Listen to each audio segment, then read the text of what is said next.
వెళ్ళిపోయాను, ఒక్కదాన్నే వెళ్ళిపోయాను. ఎవరు తోడలేరు, నేను ఒక్కదాన్నే వెళ్ళడం జరిగింది. అక్కడే ఇల్లు రెంట్కి తీసుకుని పిల్లల్ని నెట్టుకుని పిల్లల్ని స్కూల్లో జాయిన్ చేయించుకుని నేను కంపెనీలో డ్యూటీ చేసుకుంటున్నాను. కంపెనీలో డ్యూటీ చేసుకుంటే పిల్లల్ని తీసుకురావడానికి స్కూల్కి ఇబ్బందిగా ఉందని చెప్పేసి నేను అక్కడ చిన్న టీ పాయింట్ షాప్ పెట్టుకున్నాను. అది ఎర్లీ మార్నింగ్ 3 గంటలకే మెలకు వచ్చేసి 2 గంటల కాడి నుంచి 3 గంటల కాడి నుంచి 5 గంటలు 4 గంటల వరకు నేను ప్రార్థన చేసుకునేదాన్ని. నేను ఒంటరిగా ఉన్న సమయంలోనే దేవుడు నన్ను పట్టుకున్నాడు. అర్ధరాత్రి మళ్ళీ 12-1 గంట మధ్యలో కూడా నేను ప్రార్థన చేసుకునేదాన్ని.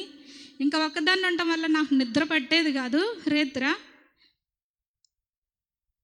ఆ సమయంలో దేవుడు మాట్లాడిన మాట ఏంటంటే, జోసెఫ్ అయ్య గారు సమస్తం మేలు కొరకు సమకూడి జరిపించినని వాగ్దానం మాట్లాడారు. ఏంటి ఇలా మాట్లాడారని చెప్పేసి అనుకున్నాను. తర్వాత ఏమైందో నాకు తెలియదు, కానీ కొన్ని రోజుల తర్వాత మైండ్ అంతా చేంజ్ అయిపోయింది నాది. నాకు అసలు మతిస్థిమితం లేదు. కల్వరి టెంపుల్కి అదే సమయంలో 40 రోజులు ఉపవాస ప్రార్థనలో వెళ్తుండగా 20 రోజులు దాటిన తర్వాత 22-23 రోజులకి నాలో ఏమైందో నాకైతే తెలియదు, కానీ అసలు మొత్తం నేను పూర్తిగా మర్చిపోయాను. అసలు నేను అక్కడి నుంచి రావడానికి కూడా నాకు తెలియలేదు. మా అమ్మగారు ఫోన్ కూడా కనీసం కాంటాక్ట్లో మాట్లాడే అవకాశం కూడా నాకు లేదు. మా అమ్మగారు మా అక్కోళ్ళ పిల్లల దగ్గరికి పంపించి, మా అక్కోళ్ళ పిల్లల్ని ఏదో అయోమయ పరిస్థితిలో ఉంది, నాకేంటో భయంగా ఉంది, మీరు వెళ్ళి పిల్లల్ని తీసుకొచ్చేయండి, అక్కని తీసుకొచ్చేయండి అని చెప్పి మా అమ్మగారు మా అక్కోళ్ళ పిల్లల్ని నా దగ్గరికి పంపించేసరికి కనీసం వాళ్ళు చెప్పే మాటలు కూడా నాకు స్పృహలోకి వెళ్ళట్లేదు. అట్టి స్పృహ లేని సమయంలో అయోమయ పరిస్థితిలో నేను ఇక్కడికి రావడం జరిగింది. ఇక్కడికి వచ్చిన తర్వాత పిల్లలు స్పూన్తో నీళ్లు తాగించడం మాత్రమే నాకు గుర్తుంది. ఆ తర్వాత నాకు గుర్తులేదు. ఎందుకంటే ఇక్కడికి నేను వచ్చిన తర్వాత పలానా రోజున ఇంకా నేను చనిపోతాను, పలానా డేట్లో అని చెప్పేసి నేను మాట్లాడుతున్నాను. ఆ సమయంలో పిల్లలు స్కూల్కి వెళ్తుండగా అప్పుడే మా నాన్నగారు తీసుకెళ్ళి గవర్నమెంట్ స్కూల్లో జాయిన్ చేపించేసి స్కూల్కి వాళ్ళు వెళ్తూ స్పూన్తో నాకు నీళ్లు తాగించడం మాత్రమే నాకు గుర్తుంది. తర్వాత నాకు గుర్తులేదు. తర్వాత 3 రోజులు 4 రోజుల వరకు కూడా నేను ఆహారం తీసుకోవడం లేదు, మంచినీళ్ళు త్రాగడం లేదు, అస్సలు స్పృహలోనే నేను లేను. లేకపోతే ఇంకా మా నాన్న మా అమ్మ కంగారు పడిపోయి పిల్లకి ఎవరో ఏదో చేశారు, ముందు పెట్టేశారు, కక్కించుకొద్దాం అని నన్ను తీసుకెళ్ళి అవన్నీ చేయించుకొచ్చారు. మళ్ళీ ఆ రాత్రి చేతబడి కూడా చేస్తారని చెప్పేసి ఇంకా చేతబడికి ఆ రోజు ప్రిపేర్ చేసేసుకున్నారు, నన్ను తీసుకెళ్ళి చేతబడి చేయించేద్దామని చెప్పేసి. తర్వాత మా అమ్మగారు అనుకున్నారు, చేతబడి ఏంటి, ఈ పిల్ల ప్రార్థనలో ఉంది కదా, నాకు ఇష్టం లేదు అలా చేయడం అని చెప్పేసి అయ్యగారు ఫోన్ నెంబరు ఊళ్ళో ఉన్న మరొకరి దగ్గర నుంచి ఫోన్ నెంబర్ తీసుకుని, అయ్యగారు ఇది పరిస్థితి, మీరు వచ్చి ప్రార్థన చేయండి అని చెప్పేసి అయ్యగారికి ఫోన్ చేయడం జరిగింది.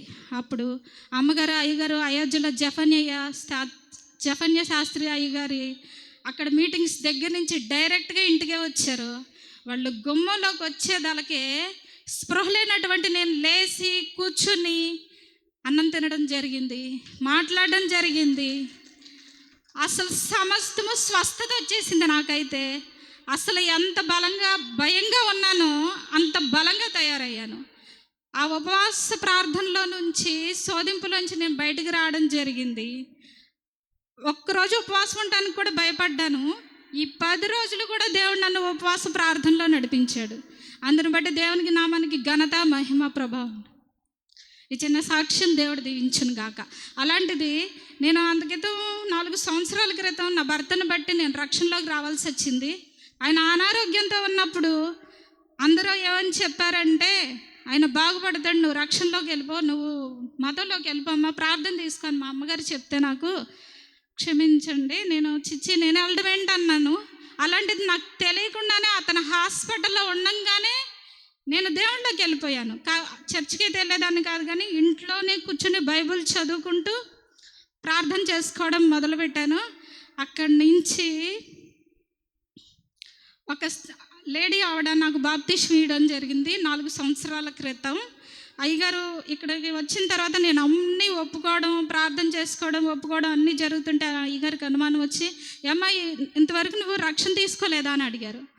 అడిగినప్పుడు ఎవరో ఒక ఆవిడ ఇచ్చారండి, స్త్రీ బాప్తిస్మం ఇచ్చారంటే, స్త్రీ బాప్తిస్మం చల్లదని చెప్పేసి అయ్యగారు నాకు మళ్ళీ బాప్తిస్మం ఇచ్చారు. నా బాప్తిస్మం తీసుకున్న తర్వాత 3 నెలలకి మళ్ళీ నా పెద్ద పాప గాయత్రి బాప్తిస్మం తీసుకోవడం జరిగింది. ఇప్పుడు నా చిన్న బిడ్డ, మా అమ్మగారు కూడా రక్షణలోకి, నా కుటుంబం అంతా నడవాలని ప్రార్థన మీరందరూ చేయండి, నేను చేస్తాను. ఈ చిన్న సాక్ష్యం దేవుడు దీవించును గాక.